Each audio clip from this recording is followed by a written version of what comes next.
Subscribe to our YouTube channel and press the bell icon to get the latest updates.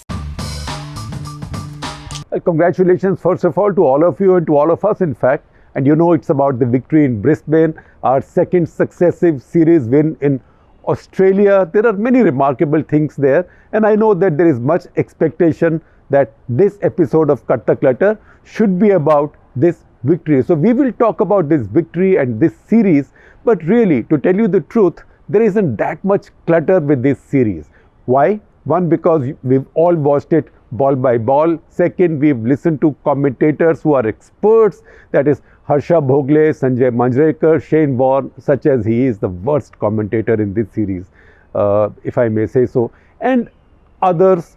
So I don't have expertise beyond them and I can't declutter anything. And you know that all of you are cricket coaches in India and all of you know more cricket than me. So I will make a mention of some highlights as I see them in this series, but in the second half of this Cut the Clutter. So stay on with me.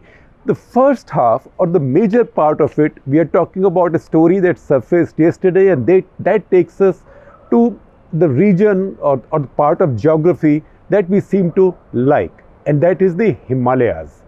So a story came up yesterday on NDTV by Vishnu Shom and on ThePrint by Snehesh Alex Philip. This story had been brewing since last Friday, and the story was that some satellite pictures had come up from Planet Labs showing the Chinese having constructed a fairly fancy looking village somewhere along the LAC. And if you expanded those Google Maps and if you got the exact positions, they will show you that this village is located in an area India considers its own. In fact, about 4.5 kilometers inside of the line that Indian maps, official maps, see as India's border or India's line of actual control with China in the region of central Arunachal Pradesh. And we'll explain to you what is central Arunachal Pradesh as distinct from west and the east. So this story had been brewing, and the question was, have the Chinese walked in and occupied territory on the Indian side now? And if they have done so, then what was the Indian government, Modi government, Indian armed forces, they were all doing, particularly in these years of very heightened vigilance, particularly since 2017, since Doklam. Since then, our LAC has been active in every sector, that is Ladakh, Sikkim, Uttarakhand, Himachal and Arunachal Pradesh for sure. So what happened in this case? Now, we were figuring this out and it was taking some research. The stories came out yesterday. Now, these are polarized times. So when something like this comes up, people will go by what they believe in and people will go by which side they are on. So people who are with Mr. Modi or Modi government, they will say, oh, this must have been land taken in the past and what does Modi government have to do with it, right? People who don't like Mr. Modi will say, look at Mr. Modi, 56 inch, right? In spite of him and in spite of his boasts, Chinese have come in, they've built a village in Indian territory and nobody has questioned them and nobody is daring to question them. And if some of them are even more aggressive, they will say India should now throw the Chinese out. So we will do what we do in Cut the Clutter. That's why Cut the Clutter. We will give you the facts and literally lift the layers of decades of geography, of history, of geography, of geostrategy and politics to tell you what happened in that fascinating region, when, how, what's happening right now, what does it mean. So we will tell you, we'll share a couple of things with you, like the stuff that you might want to read to understand this. One is Snehesh Alex Philip's story from ThePrint that we published on Monday evening. Second is an article that we had carried in 2018, that's more than 2 years back, 2.5 years back in fact, from Colonel Vinayak Bhatt. Colonel Vinayak Bhatt, he writes with the Twitter handle Raj47, he spent his lifetime in the Army's intelligence department and he was a satellite imagery expert who also specialized on China and knows the language. So he wrote a series of articles for us. Among those articles was this one in 2018, which gave you the pictures of exactly the place which is now looking like a constructed village. Until then, it was a large battalion level installation of the PLA Chinese army. He also showed on those pictures that a new bridge had been built on a river that's called Sari Chu, Tsarichu. It's a holy, sacred Tibetan river. As you can imagine, in those parts, snow-fed, narrow, fast-flowing river. I don't know if any river rafting takes place there or not, but I think that place is much too hazardous for all that. Anyway, so the Chinese had built all that. In 2018, he did this story, and the story was headlined that in spite of the Xi Jinping, Narendra Modi bonhomie, the Chinese are doing this in Indian territory. And he has given you satellite coordinates to show that this was in territory that India considers its own. So there is no doubt about that. So what is the story now? To understand what is the story now, I am sharing a third thing with you. And these are passages from a book called 1962 War, The Unknown Battles, Operations in Subansiri and Siang Frontier Divisions by Major Generals G.G. Dwivedi and P.J.S. Sandhu. Where did we find this? I found this on the USI, that is United Services Institution, which is a foremost think tank of Indian Armed Forces, on their website. So the book, once again, is 1962 War, The Unknown Battles, Operations in Subansiri and Siang Frontier Divisions by Major General G.G. Dwivedi and Major General P.J.S. Sandhu. Now, what are these two divisions? Now, look at the map of Arunachal, and we are showing you the map of Arunachal. Much of the fighting that took place in 1962 and the regions and places that stay imprinted in our memory, Tawang, Dirangzong, Sela, Bomdila, then coming down to foothills and then Tezpur in Assam. That is on the westernmost side of Arunachal Pradesh. In fact, to the west of that is Bhutan. That is where China has now made new claims in Bhutanese territory. Nevertheless, so most of the fighting took place there. Another area which might stick to our minds, particularly if you've been following that history, is an area called Walong. There was also a battle of Walong. Walong is, if you again look at this map of Arunachal Pradesh, Walong will be the extreme east of Arunachal Pradesh. So if extreme east, right? So that is, Walong falls in what is called as Lohit Frontier Division. Bomdila, Sela, Dirangzong, Tawang, all these fall in what was called as Kameng Frontier Division. Now, Kameng Frontier Division is now divided in two districts, or three districts in fact now, that is East Kameng, West Kameng and Tawang district.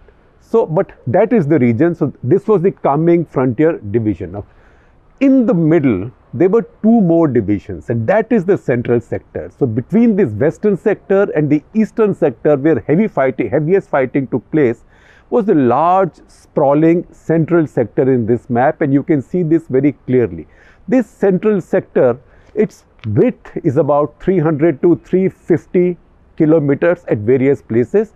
Its depth, that is from the line of actual control to say the plains on the Assam side or the Brahmaputra river, would be about 100 to 150 kilometers in various places. But this is only as the crow flies. You cannot walk or you drive in those mountains like you might do on a highway, because these are rivers, valleys, mountains. And you can imagine what it was like 60 years back. So in this book, these two generals tell you about what happened in this sector, which is not talked about that much in our military history as well. That's why this book is called The Unknown Battles of 1962. Now, the most unknown battle of these of 1962 actually did not take place in 1962. It took place in 1959, and it took place in a place called Longju, Longju. In fact, if you want to read more about it, you have to Google Longju incident. and you will find some of the stuff that I'm telling you about also, and maybe some more. And if you do, please send it to me. I'll be happy to look at it. Now, Longju was among the first incidents, definitely the first incident on the eastern side of an armed clash between Chinese and Indian troops. Now, how did that happen? So once again, I rely on this book, but this is also well-established history. We have to remember some important dates. 10th March 1959. 10th March 1959 is when the Tibetan insurrection started against the Chinese, because Chinese had now come and occupied, once Mao took over, Chinese then occupied Xinjiang and Tibet. So Tibet had its first uprising. The uprising began on 10th of March. On 31st of March, the 14th Dalai Lama escaped from China with his key aides and some people. He escaped from China, he came into India and sought asylum. He came into India at Tawang, that's in western Arunachal Pradesh. But the region abutting that part of Arunachal Pradesh is called Shannan region of Tibet. It's also a fertile region, it has many valleys, it has many passages. That's also the region that gives somebody the easiest access into India through Arunachal Pradesh. So the Chinese understandably were very, very neurotic about this region, which they described as the hotbed of Tibetan reactionaries. In fact, that's the expression that the two generals have quoted in their book. And so they sent not one or two but 4 infantry regiments of PLA to put down the Tibetan rebellion in this region abutting Arunachal Pradesh. These regiments were 154, 155, 159 and 401, and kind of counter-insurgency operations. Now, when these were operating, they found that there were almost 28 passages that were going out of this region into Arunachal Pradesh. So Tibetans could escape to India and Arunachal Pradesh, or they could use parts of Arunachal Pradesh, then called NEFA, Northeastern Frontier Agency, as their staging posts or carry out hit and run attacks and come back. And China made allegations that India was helping them, which at that point wasn't quite true. So the Chinese then started consolidating that area. So once again, if you go back to 1959, 1962, then Arunachal was divided in Kaming division on the west, Lohit division on the east, Lohit Frontier Division, Kaming Frontier Division, this was the Northeast Frontier Agency.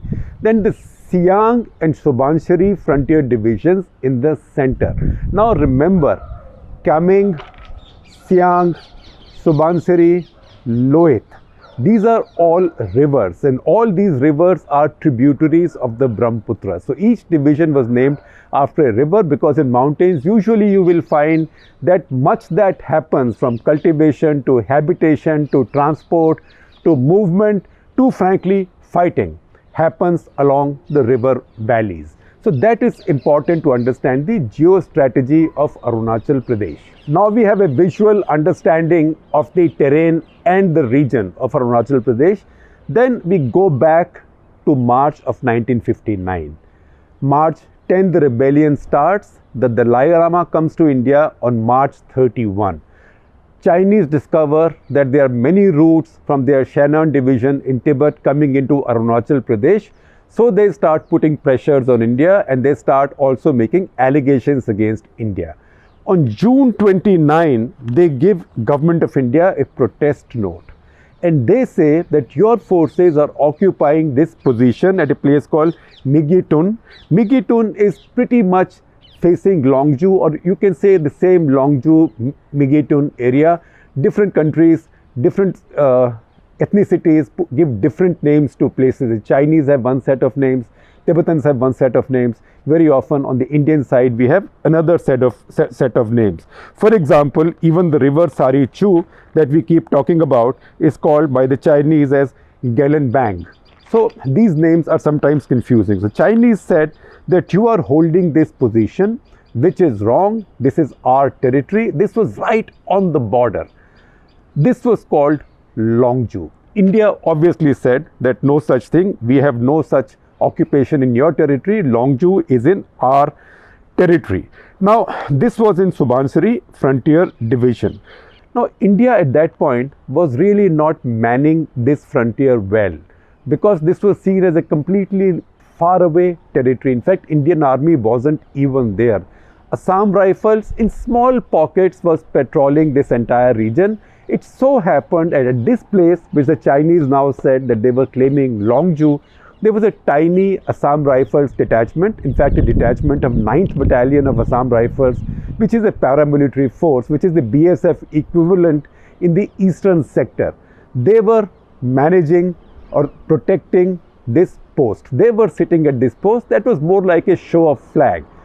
On 25th of August 1959, the Chinese strength, a company strength of troops, PLA troops, to attack this post. So they annihilated this post. Casualties suffered, but not that many. Fortunately, only 2 Assam Rifles troops were killed and the rest were told to withdraw. So 1959, 25th of August, Chinese occupied this post. That post is where this village is located now.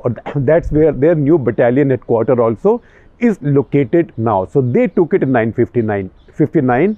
What happened then? 25th August, they took it over.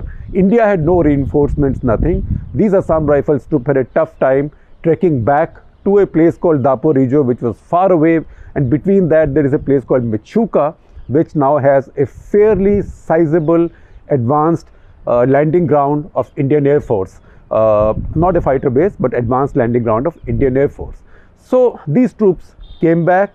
2 things happened after that. One, both countries decided that they will settle this diplomatically. In the process, on 29th of August, both sides agreed to withdraw their troops from Longju. Both withdrew. It so happened that after that, India never sent its troops back to Longju. In the course of time, that is in the next few months, the Chinese sent a full company strength of troops there who sat there, impossible to dislodge. And 62, when the war took place, the Chinese from here mounted larger scale attacks into India and came quite deep. In fact, if you see on the map, they occupied Michuka, which is now advanced landing ground of the Indian Air Force, has been so for a long time, and came beyond Michuka also. In fact, a battalion of the Indian Army then, that is 2x8 Gurkha rifles, this is where they got into trouble because they were withdrawing and they got lost. A lot of them died because of starvation. These included the commandant of the battalion, Lieutenant Colonel D.A. Taylor, also another officer, Major Dar, who along with his larger detachment was ambushed by the Chinese when they were withdrawing from Michuka to a place called Tato. You can see that on the map as well. Overall, in 1962 war, this book tells us in this very region, in the Michuka region, of the 13 officers, 18 JCOs and 826 other ranks, 8 officers, 4 JCOs and 150 other ranks were killed or taken prisoner. So a lot of fighting did take place in this central sector that we don't know about. Now what happened after the 62 war is the Chinese vacated everything they had occupied in 62 war, but they did not vacate Longju. Why? Because they said we did not occupy it in 62 war. We just took it in 1959 because it was ours. Now if you see the article by Vinayak Bhatt, he has a reference there for which I have not found other confirmations, but he must know well, he must be right. So I go by what he says. He said in 1960 December, the Chinese withdrew their detachment, large detachment from Longju when an epidemic struck. This is 1960, and more than 100 Chinese died. So they left 100 Chinese bodies behind, or more than 100 bodies behind, and they withdrew. That is the time he writes in this article that Nehru wanted the army to go and reoccupy Longju, but the army at that point dissuaded him, saying that look, we have no wherewithal to maintain a force of any credible size there, so let it be. So Longju has suffered from that let it be syndrome since then, and that is the story so far. Now, is this important for India? Certainly it's important for India. It's also important for Tibetan people because, as we said, this is a sacred river. It's also sacred because this river, along this river, is a circumambulation of Yulmet Gompa. Gompa means a monastery, which Buddhists of Tibet like to do once every 12 years. That is coinciding with the year of the monkey. That again is something that Colonel Vinayak Bhatt told us in that article. So this is a 45-kilometer circumambulation, but the Chinese now control it fully, and it is quite understandable why they were worried about this, because this is a route that the Tibetans knew well, and then they knew that Indian side is very wooded, so it's easy once you cross into the Indian side to hide there and to escape the Chinese counter-insurgency troops chasing them. So that is the history, geography, geostrategy, reality of this place. This is in what India considers its own territory, but this was not taken recently. This was taken in 1959. Since 1990, China has been improving its roads and infrastructure in the region. A company level post came up earlier in late 80s. It was then elevated to a battalion level post. Then a new bridge was built, permanent bridge was built on the Sarichu river. So what was on the eastern side of the river earlier also came on the western side, that is right next to India. So there was no river boundary left between Indian troops and Chinese troops. But this is also a consequence of the fact that until 1959, in fact till 62, there was a large region here where between India and Chinese forces, there was almost a kind of no man's land. So that is the reality of this place. Should India evict the Chinese? In the best of all worlds, yes. Is India capable of evicting the Chinese from this place? Well, it depends on what India's priorities are. The mismatch in defense military capabilities between India and China is much too high right now. The focus right now is Ladakh, Doklam, Chumbi Valley. Those are areas of much greater strategic significance. So while it's good that this has come back to our attention, the fact is that this is not some place where Chinese have just walked in and taken our territory. The lesson to learn there is that India can no longer ignore its border development.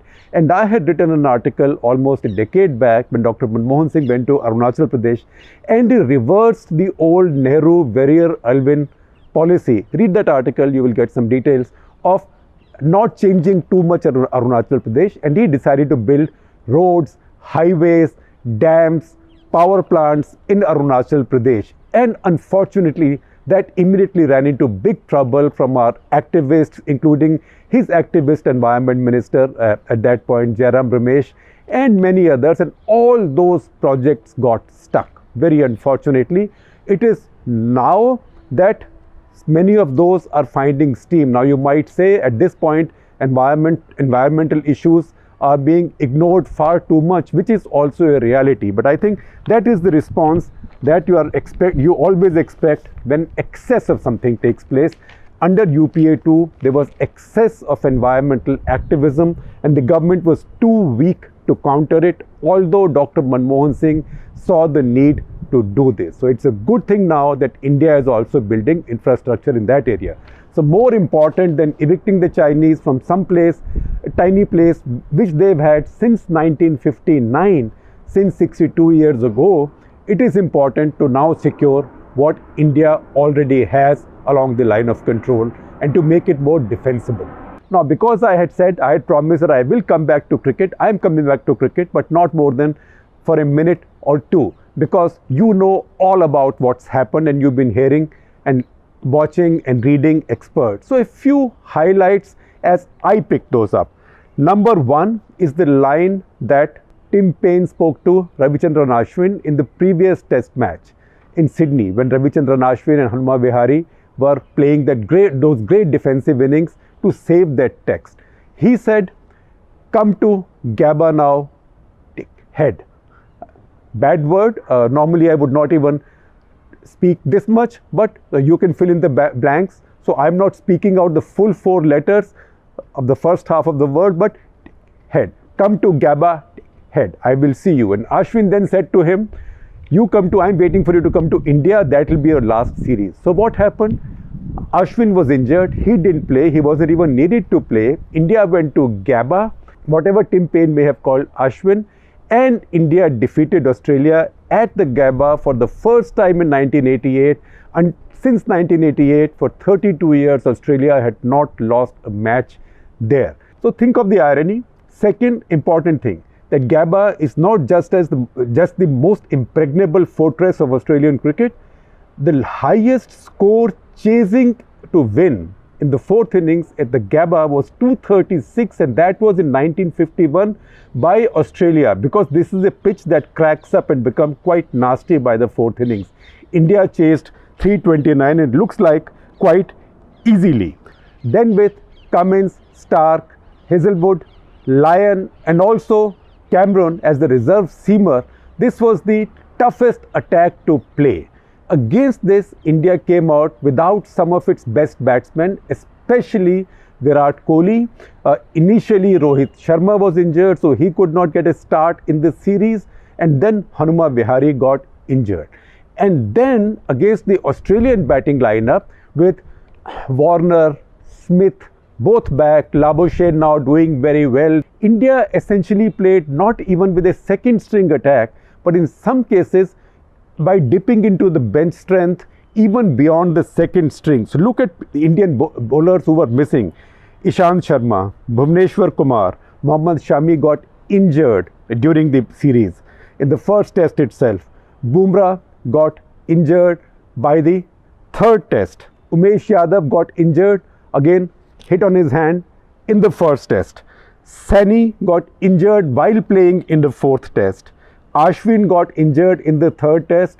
Jadeja got injured in the third test, missing in the fourth test. So 1, 2, 3, 4, 5, 6, 7, 8 of India's frontline bowlers were missing, and yet India got those 20 wickets against Australia. Then the finds of the series are Gill, Pant, Washington Sundar, Siraj, Saini, Shardul and Natarajan. And this creates a very delicious problem for India in the next series, because where will you now fit in Kohli, Vihari, Ishant, Shami, Bumrah, Umesh Yadav, Ashwin, Jadeja, presuming that they are fit. Then another highlight is Rahane's captaincy. Now we've seen Kohli is a great captain, Kohli is a great player. Ravi Shastri, we've been critical of him, but he's somebody who's a fighter. In fact, I was a fan of his even when he had this Khadoos reputation and he would come out to bat and people would hoot him, because he never gives anything away and he is very aggressive. Remember, he hit 6 sixes in first class cricket as well. So he is very aggressive. So is Kohli. Sometimes you need a balance. You need a factor of calmness. I think this Shastri-Rahane combination worked very well for India in this series. Next, importantly, India never fell on defense. Even in the fourth test match, when a draw would have done for India, India would have kept the border Gavaskar trophy even with a draw. Even then the temptation of adding a batsman and going with 4 bowlers was given up. India went with 5 bowlers, and as luck would have it, or as poor luck would have it, one of our bowlers got injured. So you can imagine if we had gone with 4 bowlers instead of 5. So that was again good, aggressive but sensible thinking. So once again a new attitude on the part of the Indian team management. And finally, 2 key things. One, you saw this time that Indians showed very little fear of physical injury.